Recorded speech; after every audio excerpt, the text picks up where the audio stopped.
5ই August Bangladesh আবার দ্বিতীয়বারের মতো স্বাধীন হলো।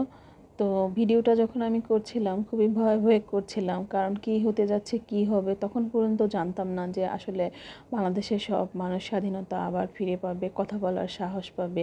এতদিন তো মানুষ কথা বলার সাহসই পেত না। যখন ভিডিওটা করতেছিলাম হঠাৎ করেই দেখলাম যে ওয়াইফাই নেটওয়ার্কটাও বন্ধ করে দেওয়া হলো। তো তখনই মনের ভিতর ভয় কাজ করতেছিল, কিন্তু ভিডিওটা যেহেতু শুরু করেছি তো শেষ করব আশা করছি। আসসালামু আলাইকুম everyone, Rosie's kitchen and blog থেকে আমি রোজি চলে আসছি আরেকটি ভিডিও নিয়ে। দেশ ও দেশের বাইরে যে যেখান থেকে আমার ভিডিওটি দেখছেন সকলকে জানাচ্ছি আন্তরিক অভিনন্দন। দেশের অবস্থা খুবই খারাপ, বর্তমান পরিস্থিতি খুবই খারাপ। আজ 5ই আগস্ট, তো আন্দোলন চলবে। সকাল থেকেই মোটামুটি সবাই প্রিপারেশন নিয়ে নিয়েছে যে আন্দোলন করবে, এবং যেভাবেই হোক আজকের আন্দোলন সবাই ছাত্ররা সার্থক করেই ছাড়বে। তো দেশের সকলে আবার দোয়াও করতেছি আমরা যে যাতে আন্দোলনটা সার্থক হয়। আসলে একটা ভালো কিছু হওয়া দরকার। আসলে অনেক অনেক হয়েছে, আর নিতে পারতেছি না। এতগুলো প্রাণ গেল, এইভাবে মানুষগুলো মারা গেল। 4 আগস্ট প্রায় 100 জনের উপরে মারা গিয়েছে মনে হচ্ছে। আমি সকাল পর্যন্ত তো 92 জন দেখি যে মারা গিয়েছে। তো পরের নিউজটা আমার দেখা হয়নি। তো যাই হোক, দুপুর হয়ে গিয়েছে, রান্না বাড়া করতে হবে। তো রান্না করতেও ইচ্ছে করতেছে না, কারণ দেশের অবস্থা খুবই খারাপ। দেশের জনগণ সব রাস্তায় নেমে গিয়েছে, স্টুডেন্টদের সাথে সবাই আছি আমরা।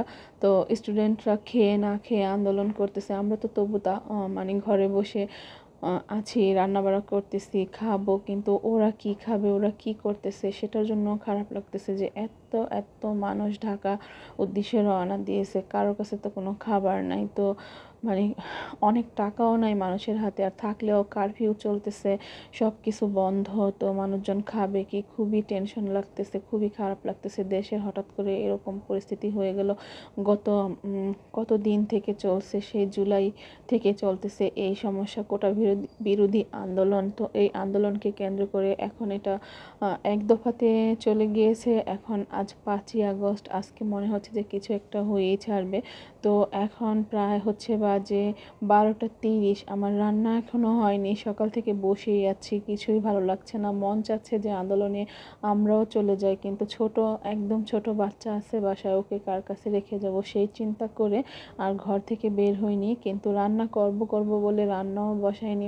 এত রক্ত, এত মানুষ মারা যাচ্ছে, এত সাউন্ড, তারপরে আকাশ দিয়ে হেলিকপ্টার উড়ে যাচ্ছে। তো গুলির শব্দ পাচ্ছি বাসা থেকে, কিন্তু ভয়ও লাগতেছে, কি হবে কিছুই বুঝতেছি না। তো এগুলা 12:30 থেকে পৌনে 1টা দিকের কথা। তো তার মধ্যে আবার হঠাৎ করে ওয়াইফাই বন্ধ করে দেওয়ার পরে তো কলিজার ভিতরে মোচড় দিয়ে উঠলো যে আসলে কি হতে যাচ্ছে। আসলে কি আমরা সবাই কি মারা যাবে নাকি, না কি হবে? সেনাবাহিনীও কোনো কিছু বলতেছে না। তো খুবই ভয়ের ভিতরে ছিলাম। তার ভিতরে ঘোষণা আসলো যে সেনাবাহিনী প্রধান 2টা বাজে বক্তব্য দিবেন। এটা শুনে একটু আশ্বস্ত লাগলো যে দেশ ও জাতির উদ্দেশ্যে উনি যেহেতু ভাষণ দিবেন, তাহলে কোনো একটা কিছু হতে যাচ্ছে, ভালো কিছু হতে যাচ্ছে, বা কোনো একটা কিছু হয়ে গিয়েছে যেটা আমরা দেশের জনগণ জানি না। তারপর 1টা 45-এর দিকে আমাদের এই দিকটাতে আমরা প্রচুর সাউন্ড পাচ্ছি। এখন এগুলা কি বিজয় উল্লাস হচ্ছে, না গুলি হচ্ছে, না সাউন্ড গ্রেনেড, কিছুই বুঝতেছি না। খুব ভয় লাগতেছে। তো 2টা বেজে গিয়েছে। তো আমার রান্নাবাড়া শেষ, আমি শাওয়ার নিতে যাইনি, আমি টিভির সামনে বসে আছি যে কখন ভাষণ দিবে সেনাবাহিনীর প্রধান। তো দেখি যে ওনার ভাষণের টাইমটা পরিবর্তন করে দেওয়া হলো, বললো যে 3টার দিকে দিবে। তো মনটা খারাপ হয়ে গেল, ভয় লাগতেছে যে আসলে কি হবে। আর প্রচুর মানুষ শাহবাগের দিকে যাচ্ছে। আমার এলাকা, আমি যেখানে থাকি, এখান থেকেও মিছিল বের হয়েছে আন্দোলনের, তারাও যাচ্ছে। তো চতুর্পাশ থেকে শাহবাগের দিকে সবাই ছুটছে, ওখান থেকে সবাই গণভবনের দিকে যাবে। তো লং মার্চ হচ্ছে আর কি। তো খুব ভয় লাগতেছে, টাইমটাও চেঞ্জ করে দিল ভাষণের, আসলে কি হতে যাচ্ছে। এ তো এর মাঝখানে আবার একটা ঘোষণা আসলো যে ইন্টারনেট দিয়ে দেওয়া হয়েছে। তো ইন্টারনেট পাওয়ার পরে ফেসবুকে আবার দেখতে পেলাম কিছু পোস্ট যে আমাদের পিএম নাকি দেশ ছেড়েছেন, পদত্যাগ করেছেন। তো ফেসবুকে তো মাঝে মাঝে ভুয়া নিউজও আসে। তো আসলে বিশ্বাস করতে পারতেছি না। আমরা আসলে অধীর আগ্রহে বসে আছি যে সেনাবাহিনী প্রধান কখন ভাষণ দিবেন সেটার অপেক্ষায় ছিলাম আর কি। তো বসে আছি, তো তখন আবার দেখি যে 3টা তো বেজে গেছে, উনি তো ভাষণ দিচ্ছে না। তো ফেসবুকে এরকম নানান রকমের পোস্ট আসতেছে। তো তারপরে দেখি টাইমটা চেঞ্জ করে দেওয়া হলো, বলা হলো যে উনি 4টায় ভাষণ দিবেন। এর ভিতরে দেখি কয়েকটা টিভি চ্যানেলে লেখা উঠেছে যে হচ্ছে উনি দেশ ছেড়েছেন ওনার বোন সহ। তো উনি পদত্যাগ করেছেন, মহামান্য রাষ্ট্রপতির কাছে উনি দায়িত্ব হস্তান্তর করেছেন। তো এগুলা শুনতে জানি কেমন লাগলো। এর ভিতরেই আবার দেখি যে মানে চ্যানেলগুলো লাইভ দেখানো শুরু করেছে যে লুটপাট শুরু হয়ে গিয়েছে। তো হচ্ছে জনগণ এতটাই মানে ক্ষিপ্ত ছিল যে তারা গণভবনে ঢুকে গিয়েছে, ঢুকে গিয়ে জিনিসপত্র মানে সব কিছু চুরি করে নিয়ে যাচ্ছে। গাছ, হাঁস, মুরগি, কবুতর, খরগোশ, বিড়াল, তারপরে হচ্ছে ছাগল, এমনকি ওনার ইউজের জিনিসপত্র, পার্সোনাল জিনিসপত্র, এগুলো দেখে খুব খারাপ লাগতেছে। ওনার শাড়ি, ওনার যত কিছু ছিল, আমাদের পিএমের তো প্রধানমন্ত্রীর, তো ওনার সব কিছু হচ্ছে দেশের জনগণ লুট করে নিয়ে যাচ্ছে। কেউ ফ্রিজ নিয়ে যাচ্ছে, কেউ ওয়াশিং মেশিন নিয়ে যাচ্ছে, কেউ এসি খুলে নিয়ে যাচ্ছে, কেউ ফ্যান খুলে নিয়ে যাচ্ছে। এগুলো আসলে মানে আমরা কাম্য করিনি, এটা আমরা আশা করিনি। আমাদের আন্দোলনটা ছিল হচ্ছে একরকম, সেটা এখন মানে অন্যরকম হয়ে গেল। এগুলো হচ্ছে সারা বিশ্ব দেখতেছে, মানে আমরা জাতি হিসেবে মানে লজ্জিত। এই ঘটনাগুলো যারাই করেছে ঠিক করেনি। এগুলো হচ্ছে রাষ্ট্রীয় সম্পদ, এগুলো নষ্ট করার কোনো দরকার ছিল না। তো যাই হোক, আমি আবার কোনো দল করি না, কেউ আবার কোনো কিছু মনে করবেন না বা উল্টাপাল্টা কমেন্ট করবেন না। যেটা মানে বলা উচিত সেটাই বললাম। আসলে এইভাবে লুট তরাস, আগুন টাগুন এগুলা দেওয়ার কি দরকার ছিল? এগুলা না দিলেও হতো।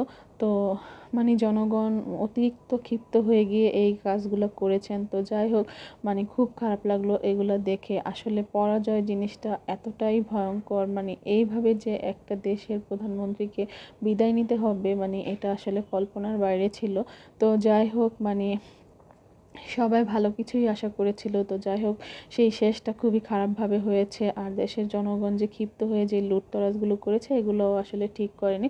তো খুব খারাপ লাগলো। তারপরে হচ্ছে 4টার দিকে সেনাবাহিনীর প্রধান এসে উনি বক্তব্য দিলেন যে আমাদের প্রধানমন্ত্রী আগেই পদত্যাগ করেছেন এবং হচ্ছে সে দায়িত্ব মহামান্য রাষ্ট্রপতির কাছে হস্তান্তর করেছেন। তো এগুলো শুনলাম, শোনার পরে একটু ভালো লাগলো। কিন্তু সব টিভি চ্যানেলে যখন একত্রে লাইভগুলো হচ্ছিল লুটপাটের, এগুলো দেখতে খুব খারাপ লাগলো। তারপরে আবার হচ্ছে যারা সংখ্যালঘু ছিল তাদের উপর অত্যাচার, আগুন, এগুলো শুনতেও খারাপ লাগলো। কারণ আমরা বিজয় চেয়েছি, আমরা স্বাধীনতা চেয়েছি, তো আমরা তো মানে এগুলা চাইনি। এগুলা দেখতে আসলে খারাপ লাগে, শুনতে খারাপ লাগে। তো সবাইকে একটু মাথা ঠান্ডা রাখতে হবে এবং মাথা ঠান্ডা রেখে এই কাজগুলো করতে হবে। তো এই হয়েছে অবস্থা। তো তো আসলে যাই হোক, মানে এইভাবে সব কিছু শেষ হবে এটা আমি চাইনি, তো আমরা চাইনি। তো আহ, যা হয়েছে নিশ্চয়ই ভালোর জন্য হয়েছে।